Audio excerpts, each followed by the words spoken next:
The year was 2001, and the world was convinced it already knew how the story of Prince William would go.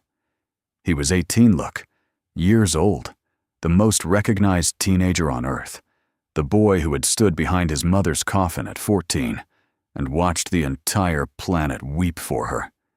He was the future King of England, the heir, the one they called Wills in the tabloids, so the boy with the blue eyes and the slightly crooked grin that sent applications to St. Andrews University in Scotland shooting up by 44% the moment he announced he was enrolling there. Some girls had reportedly ordered wedding gowns just in case. That isn't a sort of joke, and that is what his life looked like from the outside. A kind of permanent, exhausting theater, where every room he walked into had already decided who he was before he opened his mouth. But he wanted none of it. What William wanted, more than anything, was to be ordinary for 4 years. That isn't a small thing to want when you've never experienced it. He had grown up in palaces, trailed by bodyguards, scheduled and managed and photographed. Always the prince, always the son of Diana, always the heir. St. Andrews was his bid for a real life, a real friendship, a real lecture hall where someone might argue with him about art history without first wondering if they should bow. He gave an interview before he arrived on campus that was almost painfully earnest in how much he wanted this. He was only going to university, he said. It wasn't like, in my opinion, he was getting married. He wanted, for what it's worth, people to stop treating his enrollment like a royal event. He wanted to be a student. So he arrived in the small coastal town of Fife, Scotland, in September 2001, moved into St. Salvator's Hall, the same dormitory that housed hundreds of other freshers, and tried to disappear into the background. The town was old and gray and beautiful, with cobblestone streets and a wind off the North Sea that cut through every jacket. It was exactly the kind of place where you could think, where the noise of London and the palace felt very far away. He chose to study history of art, and he picked it the way a person picks a beginning, with a kind of hope.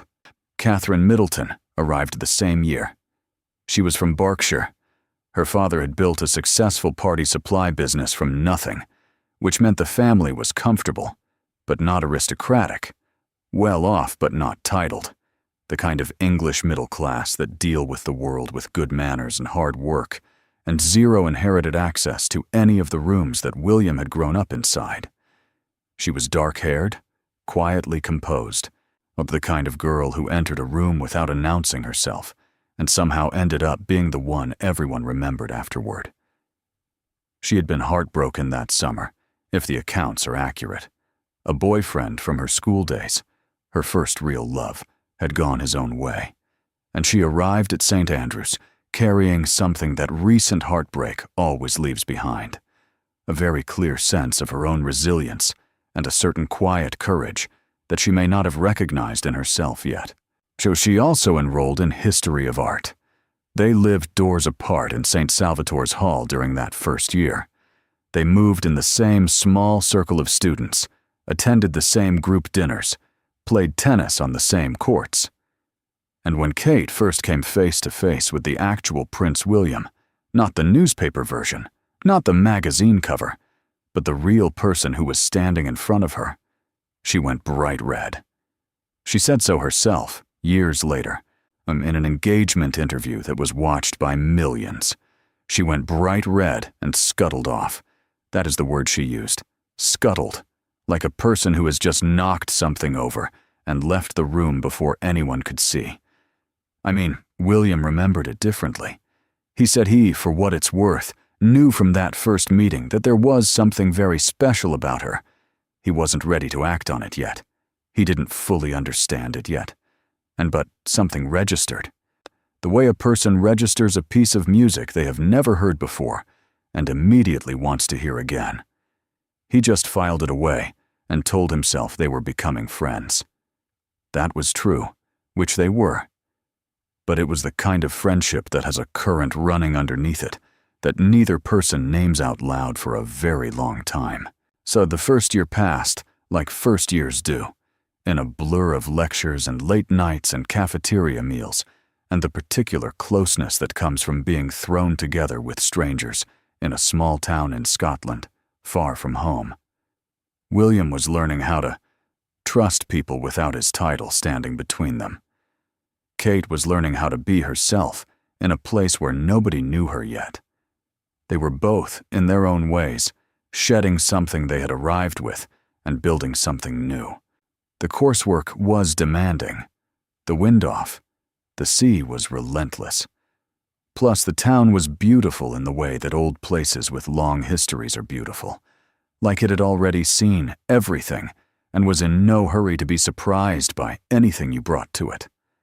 By the time they moved into a shared student house at the start of their second year, a 4-bedroom place off campus with 2 other friends, William's close friend Fergus, Boyd, and Kate's friend Olivia Bleasdale.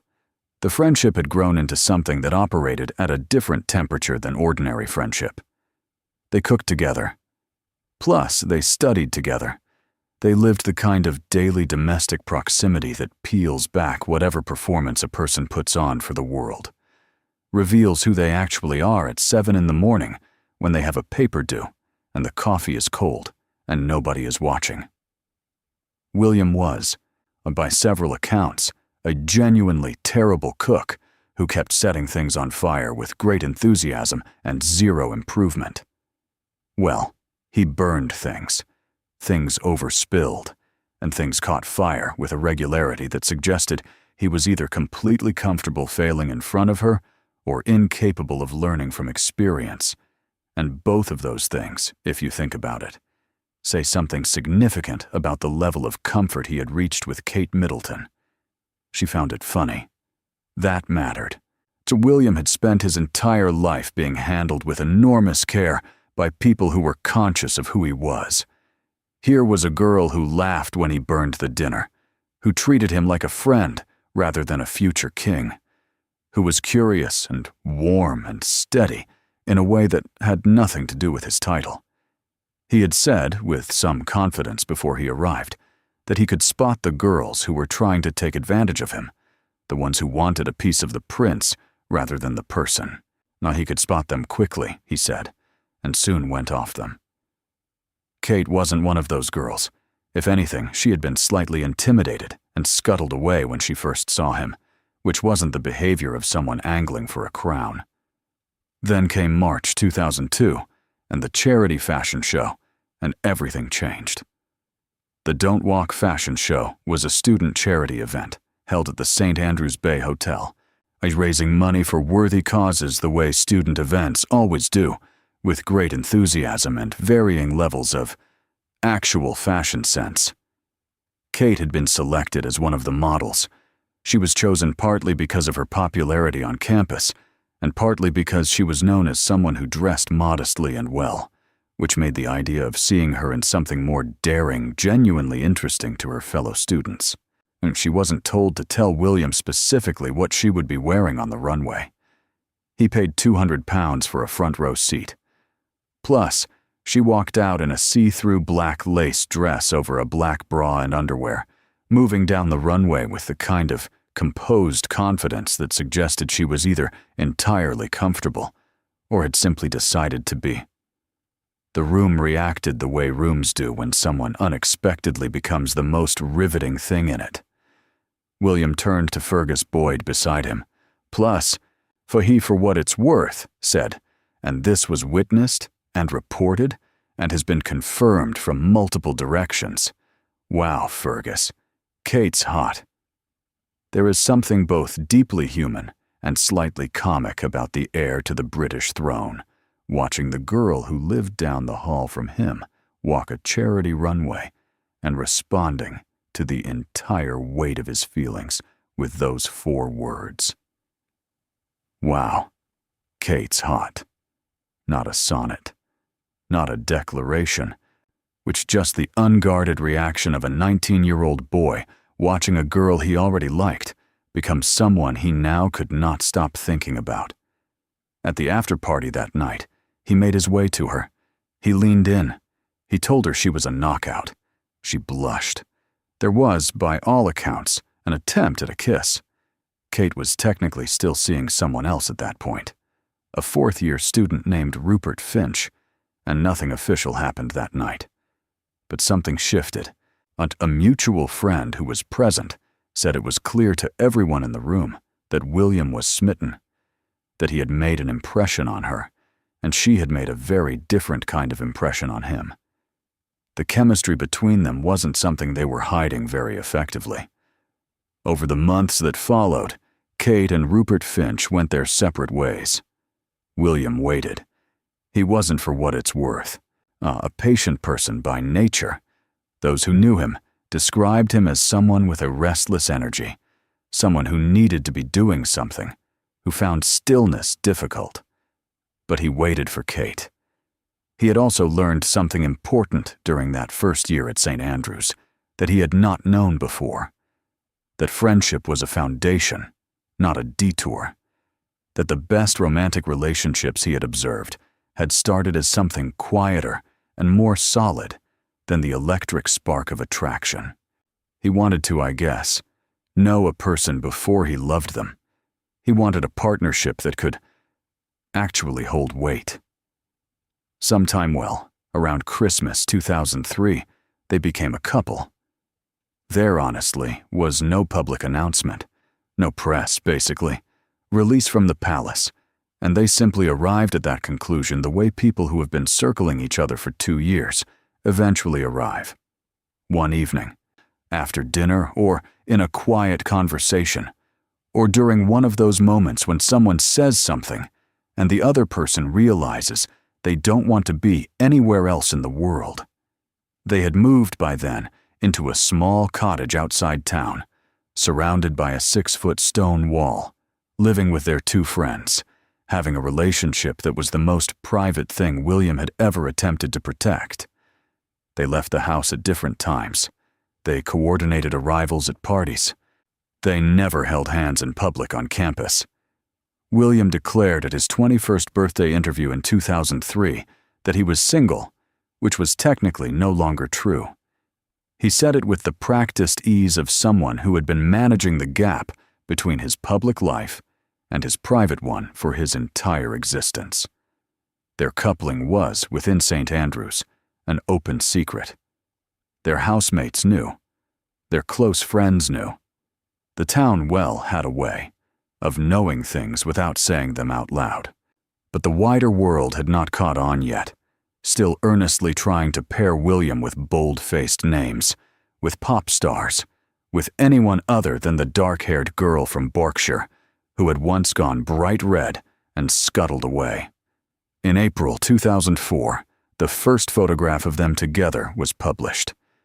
It had happened during a ski trip to Closters, and when the cameras caught them, they caught, and something real, 2 young people who had clearly grown into something serious without the world's permission. Kate looked comfortable beside him. William looked, for possibly the first time in a public photograph, like a person rather than a position. They, were both 22 years old. They had known each other for 3 years. They had 4 more years of a relationship ahead of them before it would temporarily fracture and be rebuilt into something stronger than it had been before. And none of the people watching from outside, not the photographers, not the tabloids, not the royal watchers who had been compiling every detail, could see yet what the 2 of them had quietly built inside that cottage, surrounded by a stone wall in the small town of St. Andrews.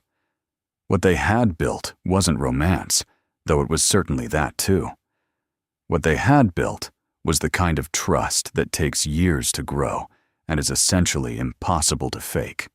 The world would spend the next several years trying to understand William and Kate, trying to map them, trying to predict, honestly, what they'd become, and the palace would watch, and Charles would watch, and the institution would hover nearby like weather. But the story, I guess, of what these 2 people actually were to each other had already been written in the small private moments. The burned dinners, the scuttling away, The charity runway, the deliberate separate arrivals at parties, the stone wall that kept the world at a distance while they figured out who they were to each other. Kate Middleton had gone bright red when she first met him. That blush, embarrassing and entirely unplanned, turned out to be the truest thing in the story. She had not been strategic in that moment. She had not been performing anything. She had simply been a 20-year-old girl who met someone and felt something she wasn't prepared for, and reacted the way real feelings make people react, without grace, without calculation, without anything except the honest, ungovernable color rising in her cheeks. William had watched her walk away. Plus, and then he had waited. That was the beginning.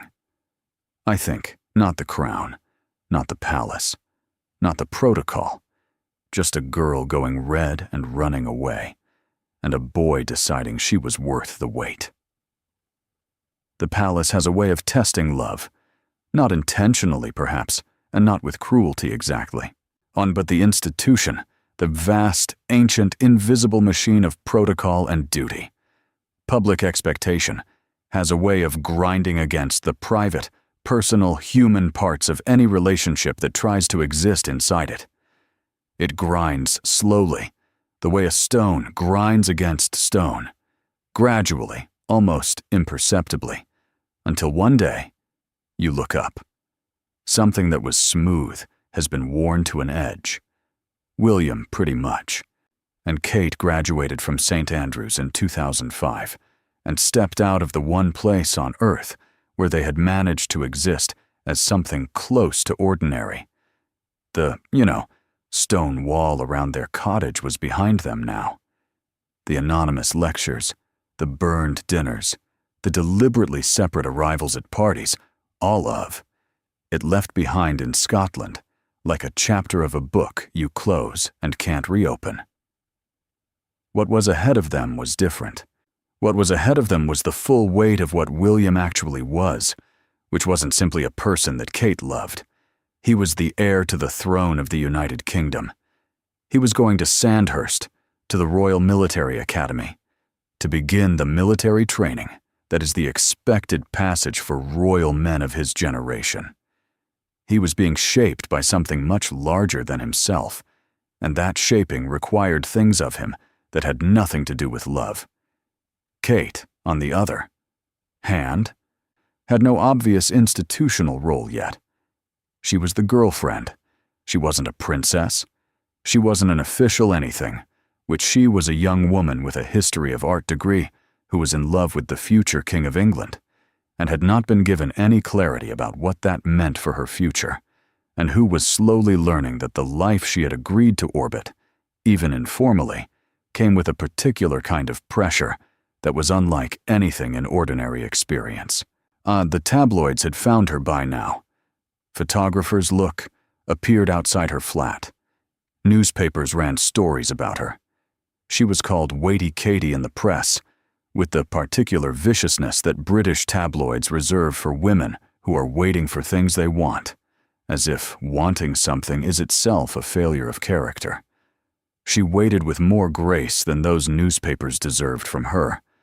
Then came 2007, and the break that almost ended everything. William was 24 years old. He had been in a serious relationship for years.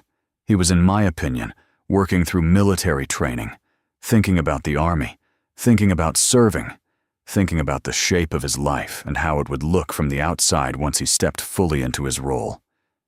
There was, according to those who knew him at the time, a restlessness in him, a young man struggling with the immense responsibility of what he was expected to become, and struggling with the question of whether he was ready for a relationship that had the permanence his position would require any relationship to eventually have. He wasn't ready to be engaged. He sort of wasn't sure what he was ready for. And honestly, he handled this uncertainty the way young men who aren't sure what they feel sometimes do. Badly, with avoidance. With silence. Well, with a sudden change of direction that left Kate with no warning and no explanation that fully made sense. I think, suggested they take a break. Kate, by all accounts, was blindsided. She had been with him for years.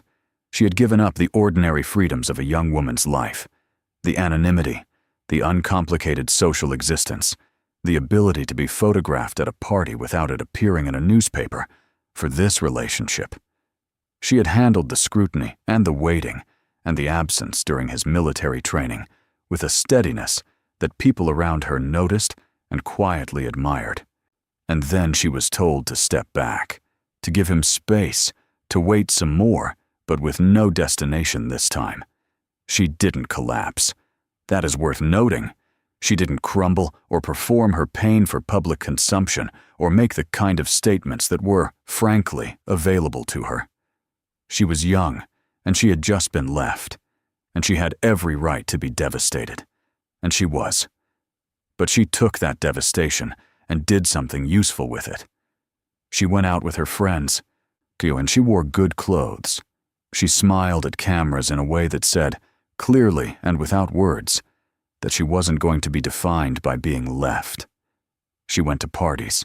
She got on with her life in a way that was both genuinely impressive and, given the circumstances, quietly devastating in its composure.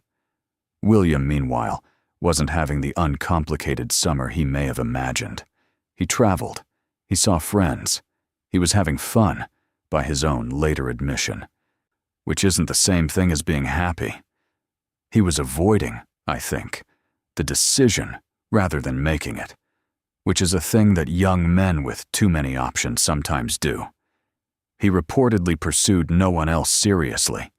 He was simply in the gap between what he had and what he wasn't yet sure he wanted, and the gap was uncomfortable, and he was filling it with distraction rather than resolution. What changed things was Charles. This is the part of the story that doesn't get enough attention, because the conventional telling of William and Kate is a love story in 2 acts, the beginning at St. Andrews and the wedding at Westminster Abbey.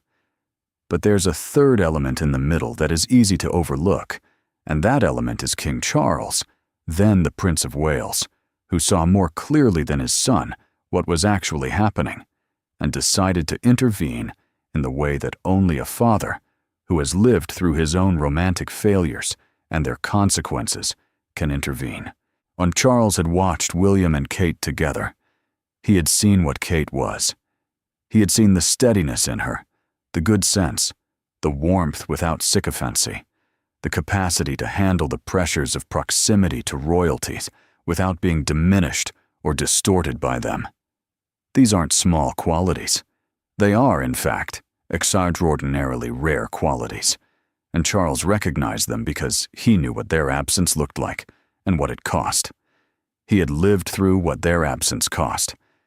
He, I guess, had stood at the altar of St. Paul's Cathedral and married someone who was wrong for the life, and he had watched everything that followed, and he wasn't going to watch his son make a version of the same mistake by carelessly discarding someone who was genuinely right. So Charles insisted that William have an honest conversation with Kate. Not a comfortable one, actually not a managed one, an honest one, about his feelings, his fears, his uncertainty, his intention. He told his son to stop avoiding the question and answer it. Unbeknownst to Kate, it was Charles who had pushed William to be clear, to be direct, to stop treating her with the silence that was doing more damage than any frank conversation could. William listened. He called Kate. He broke down. He apologized. He told her that he wanted to make a serious go of the relationship, that he had been struggling with the weight of everything expected of him after graduation, and that he had been all over the place, his own words, according to those who knew the situation, and that the space he had needed had clarified something important. It had clarified that he didn't want to be without her, that the life he was trying to figure out had Kate in it, fundamentally and non-negotiably, and that he had been an idiot in the specific way that people are idiots when they panic in the face of something real. As a gesture, to be honest, he invited her to his father's 56th birthday celebrations at Highgrove. That invitation said everything his words could not quite manage. Highgrove isn't a neutral venue. It is Charles's home, his garden, his deeply personal sanctuary, the place he retreated to and loved and tended with his own hands. Being invited to a birthday celebration, there wasn't the gesture of someone treating a relationship casually, and it was the gesture of someone bringing a person home in the truest sense of the word, saying, "You belong here, in the company of the people I love." Kate came. Plus, the summer passed. The reconciliation was real, and it was quiet, and it belonged entirely to them, outside of newspapers and public consumption. They had been, sort of, tested by the pressure of growing up and the weight of what William was going to become, and the test had nearly broken them, and they had survived it. And they were both, separately and together, stronger for having survived it. Kate, sort of, said so herself years later, that at the time she wasn't happy about the split. But looking back, she realized it had made her a stronger person, that she had found things out about herself she might not have discovered otherwise, that being consumed by a relationship when you're young is a real risk, and the space had given her back to herself in some important way. What she didn't say, but what was implied in every word of how she described those months, was that she had discovered she could exist without him, that she wasn't defined by being his girlfriend, that she had her own shape, her own substance, and it didn't collapse simply because he wasn't in the room. That discovery mattered enormously for what came after. They reconciled in 2007.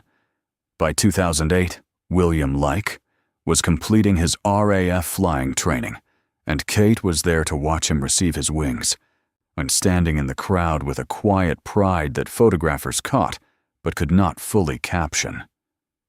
By the time they were photographed on a ski trip in early 2008, the tabloids were once again in a frenzy about a possible engagement, and this time the frenzy had a different quality to it. Not the speculation of outsiders guessing, but the recognition of people who had watched long enough to understand that these two were permanent. The engagement didn't come in 2008 or 2009, which it came in October 2010 in Kenya at a place called Lewa Downs, where William had brought the engagement ring that had belonged to his mother, the sapphire and diamond ring that Diana had worn, the one that had been on every magazine cover since 1981, the one that meant something that no other ring on earth could mean. He got down on one knee with it, in a country that had been the setting for some of his happiest private memories, away from photographers, away from press, and away from the palace machinery that would claim the moment the second they flew home. He wanted the actual question to belong just to them. Kate said yes. She said, it went down on pretty good authority that she would have gone to St. Andrews, even if William had not been there. She said she had not been strategic. She said she had gone bright red and scuttled away when she first met him. And now she was sitting in Kenya, wearing his mother's ring. And the private love story that had begun in a dormitory in Scotland was about to become the most watched love story on the planet. They flew home and sat down for the engagement interview with journalist Tom Bradby. The world watched them, trying to understand what had survived the years, and the tabloids, and the break, and the waiting, and the wait. Tom Bradby asked Kate about meeting Charles for the first time during the years of courtship, before the engagement. Kate said, "So I was quite nervous about meeting William's father." She paused. Then she said he had been very, very welcoming. I guess very friendly. That it couldn't have gone easier, really, for her. 8 kind of words of honest assessment. The nervous admission that she had been anxious, and then the relief of discovering that the man who held enormous power over her future had chosen to make her feel welcome rather than evaluated. Charles had been friendly. He had been warm. He had, in TBH, and the private language of the palace, already decided about Kate long before any official decision was required of him, and she had felt that. She had felt accepted rather than auditioned, and that feeling had lodged itself somewhere important in her sense of the family she was entering. What Kate didn't know then, what she could not have known, standing in that interview with William beside her, the ring on her finger and the world leaning in to hear everything, was how significant Charles's presence in this story would continue to be. How the man who had insisted his son be honest with her in 2007 would become one of the most genuinely important relationships in her life in the years that followed. How the future king and the girl who had been nervous about meeting him would find their way to something that the protocol books simply didn't have language for. The wedding was set for April 29th, 2011, Westminster Abbey. In my opinion, watched by billions. Kate in a dress that was a state secret until the moment she stepped out of the car at the Abbey steps, her father Michael on her arm, and the crowd on the street gasping because the dress was that good, and the moment was that real. William was waiting at the altar. Plus, he had been told, as grooms are told, not to look back when his bride arrived. He looked back. Plus, he turned and he looked at her, and he said something to her in that private conversation that the lip readers and the cameras and the television commentators tried to decode, but never quite got right. What he said was between them, and she walked toward him down the nave of Westminster Abbey with a composure that was staggering if you considered everything she was carrying. The weight of the moment, the weight, basically, of what she was stepping into. The weight of being watched by more human beings simultaneously than almost any bride in history.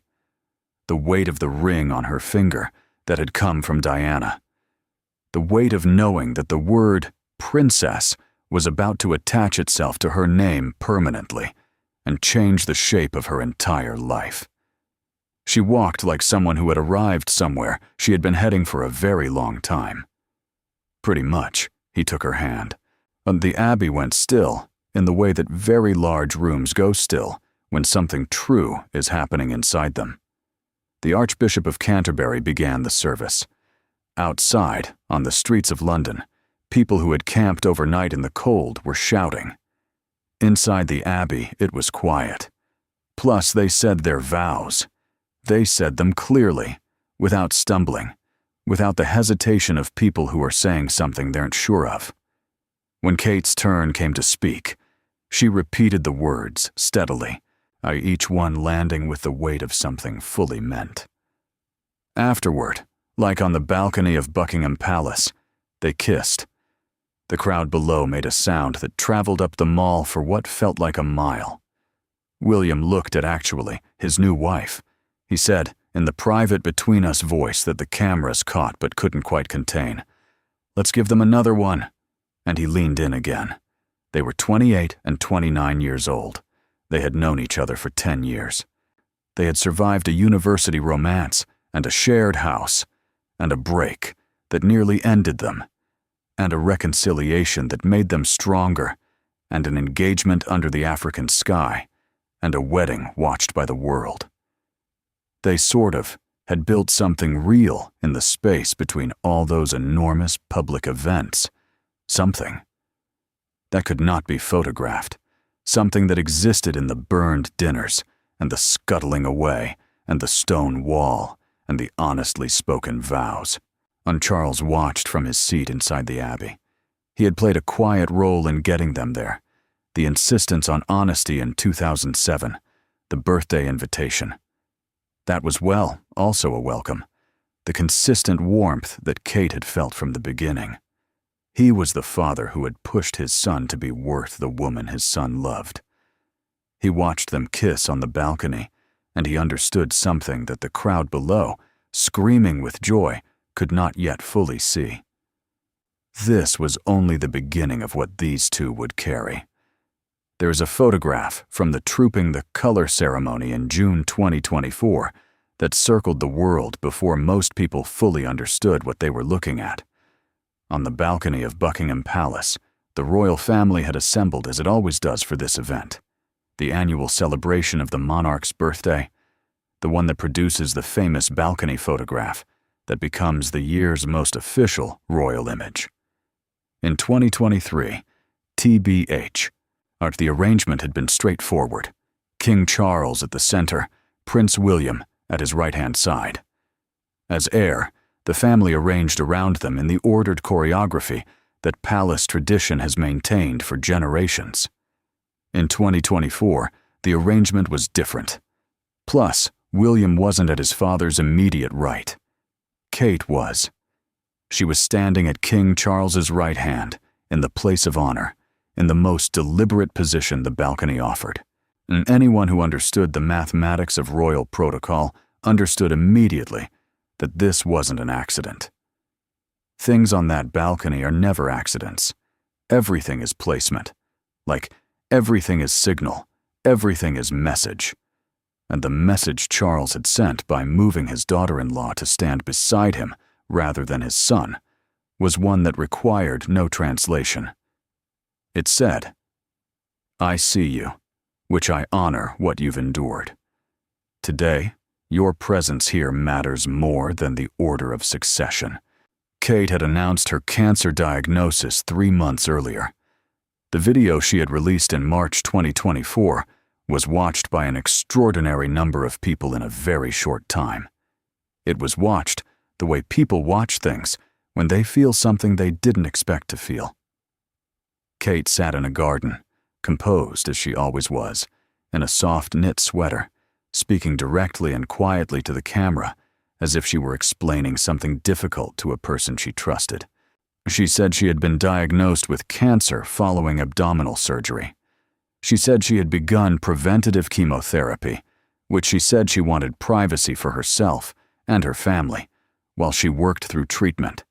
And she was asking for that privacy with a dignity that somehow made the asking harder to bear rather than easier. The country held its breath in a way it had not held its breath for a royal family member in a very long time. What happened inside the palace during those months is known only in pieces, in fragments that have since been assembled from statements and glimpses and the careful words of people who were present. What is known is this: Charles had called her his beloved daughter-in-law in a speech at a state banquet in Kenya, the same country where William had proposed. And that phrase, beloved daughter-in-law, had traveled across social media with a velocity that suggested people needed to hear it. When they needed to hear that, she was loved. They needed to hear that the institution into which she had married valued her, recognized her, claimed her. Charles's representatives noted that he had remained in the closest possible contact with Kate throughout the weeks after her diagnosis, and that he and Camilla would continue to offer their love and support to the whole family through the difficult time ahead. These weren't empty diplomatic phrases. Charles was himself in treatment for cancer at the same time. He had received his own diagnosis in early 2024, and the image of the two of them, the King and the Princess of Wales, both fighting cancer simultaneously, both conducting their private battles while the public watched their appearances with a new anxiety, had lodged itself in the national consciousness in a way that was almost impossible to prepare for. Two members of the same family, for at the center of one of the oldest institutions on Earth, both walking through the shadowland of illness at the same time. Their bond, which had been growing quietly for years in the background of the main royal narrative, suddenly became visible in a way that neither of them could have planned. Charles had sent flowers. Plus, he had called. He had shown kind of, up in the private ways that matter more than the official ones.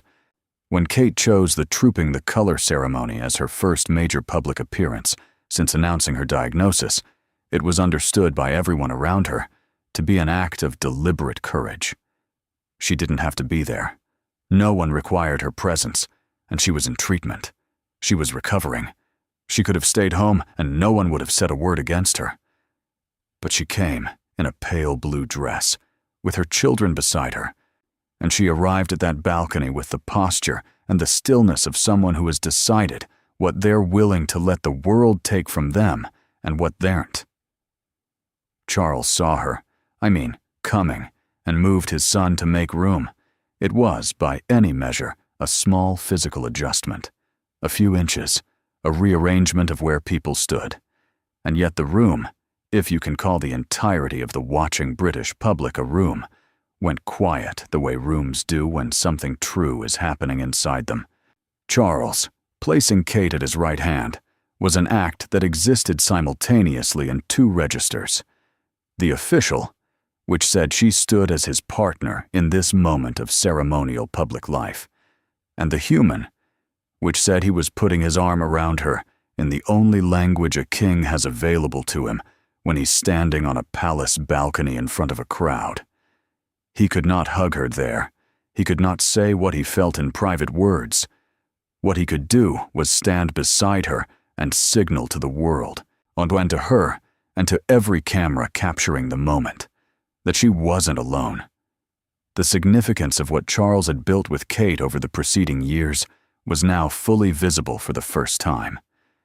It had been building for a long time, since the nervous young woman had sat in that engagement interview and described him as very, very welcoming, very friendly, since he had blown her an affectionate kiss at the Platinum Jubilee service at St. Paul's Cathedral in June 2022, and the cameras had caught it, and the footage had traveled the internet with a warmth that felt almost startling, from a family not known for its public displays of affection, since, to be fair, he had referred to her repeatedly as his beloved daughter-in-law with a consistency that was clearly not accidental. Since he had been the father-in-law who wrote about her publicly when she was ill, who called her, who stayed in contact in the way that people stay in contact when they actually love someone rather than when they're performing love for institutional purposes. The relationship between, for what it's worth, Kate and Charles occupied a particular space in the emotional architecture of the royal family. It wasn't, in my opinion, the relationship of a king and a subject.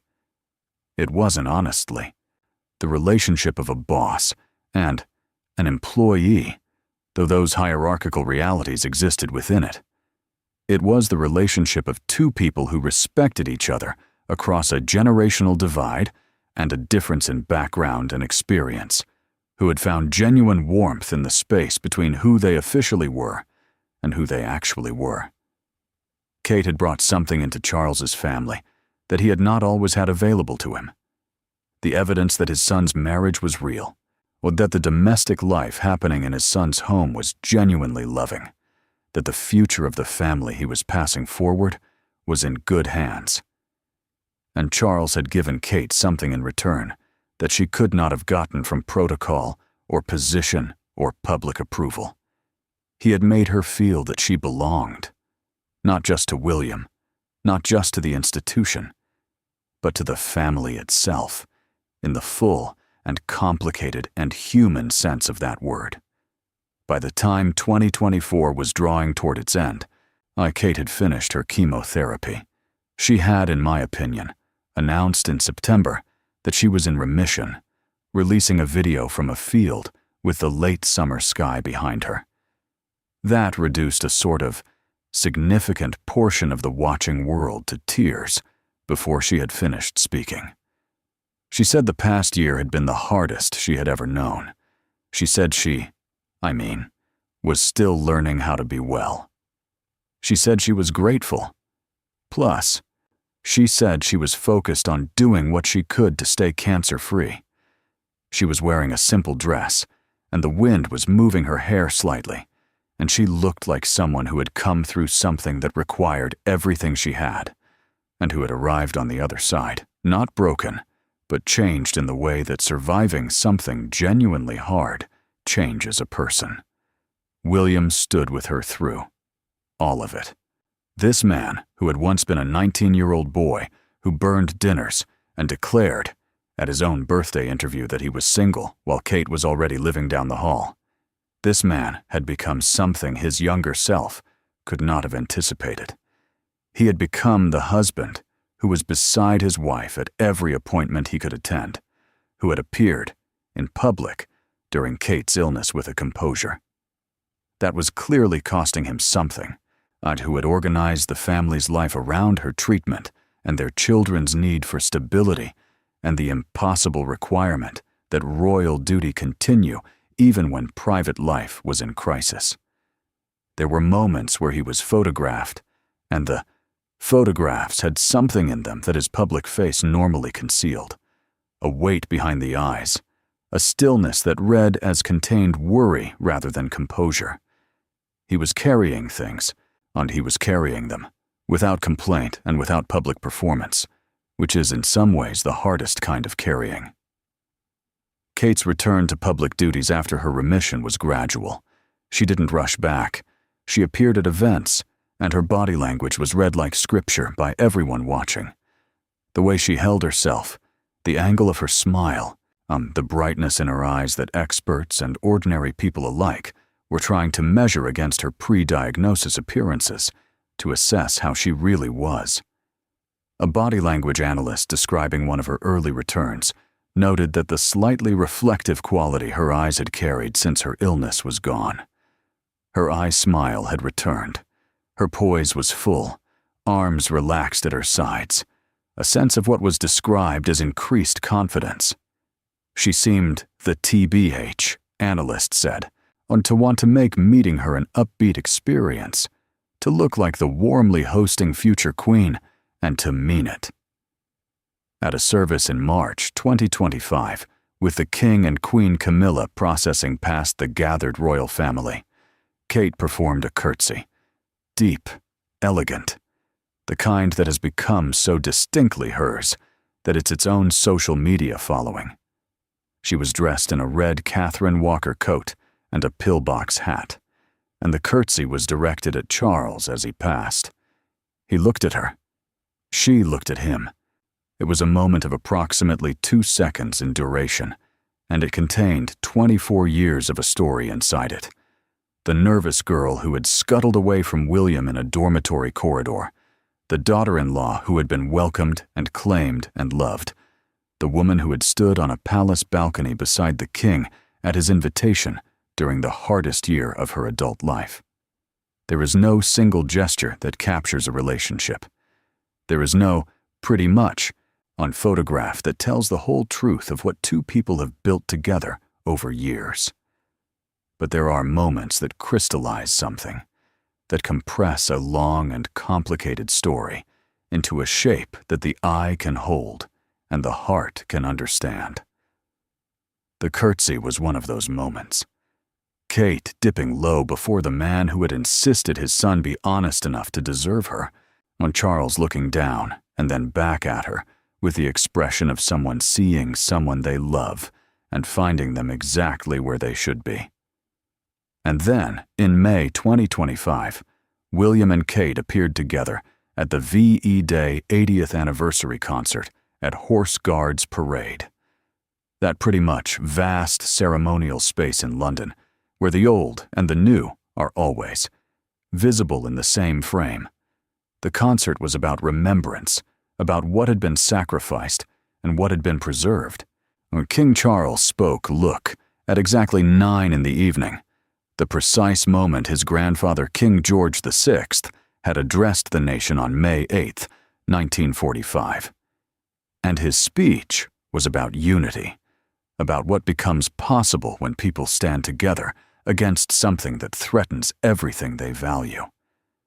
Before they took, their seats, William placed his hand gently on Kate's back. It was a touch that lasted only a moment. She looked up at him. Then, when they sat down, she put her arm around him in return. A body language expert watching the footage described the gesture differently than simple support.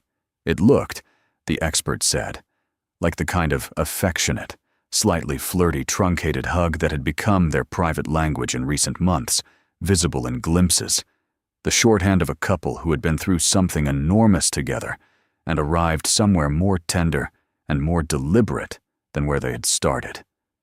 The actually, people in the seats around them didn't appear to notice particularly. The crowd outside was there for the concert, for the music and the tribute, for the veterans and the history. They weren't there to watch a husband and wife find each other's hands in the dark of a public evening.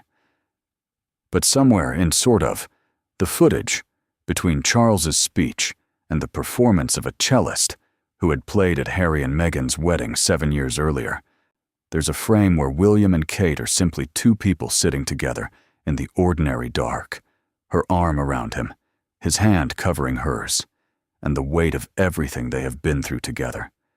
The university dormitory, the charity runway, the burned dinners, the break, the reconciliation, the ring in Kenya, the children, the cancer, the year that required everything, visible in the way they hold each other. Not like royalty, plus like people who earned each other. The title of their story has always been written in the language of the palace, the Prince and Princess of Wales, the future King and Queen, the heirs, the institution, the succession. These are actually the words that fill the official dispatches and the formal announcements and the place cards at state banquets. TBH, they are real words. They describe real things. But the story underneath the title is different. It is the story of a girl who went bright red in a dormitory corridor, of a boy who waited on the other side of that blush with a kind of instinctive patience he had not known he possessed, of a father-in-law who saw what his son had and pushed his son to be worthy of it, of a love that was tested in the ordinary ways, by immaturity and distance and the grinding weight of expectation, and tested again in the extraordinary ways, by illness and fear, and the year when two members of the same family fought cancer simultaneously and found that the bond between them was one of the things they were fighting for. When Kate stood at Charles's right hand on that balcony in 2024, the room didn't go quiet because of protocol. It went quiet because of what was visible in that arrangement. The king and the daughter he had claimed, standing together in the June sunlight, while the crowd below them made the sound of people who recognize something true when they see it. The palace fell silent in the way that rooms fall silent when something is said that everyone in the room already knew and nobody had put into words until now. It had started with a blush in a dormitory. It had arrived here. Two people on a balcony, side by side, the weight of a monarchy between them and the weight of real love underneath it, and both weights carried with the kind of ease that only comes when something has been truly, genuinely earned.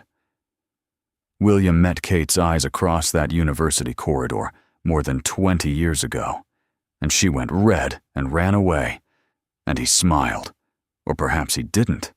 Perhaps he simply watched her go with that particular stillness of a person who has just learned something important about himself. And the palace, all those years later, fell silent. Not because he was the king's son, not because she was the future queen, not because of any of the official, ceremonial, institutional reasons that the world has always reached for to explain why these two people matter. The palace fell silent because of what Charles understood when he placed his daughter-in-law at his right hand in the summer of her hardest year, and because of what William and Kate have always known and never needed to say out loud, that the love story at the center of the world's most scrutinized family isn't a royal story at all. It is just a true one.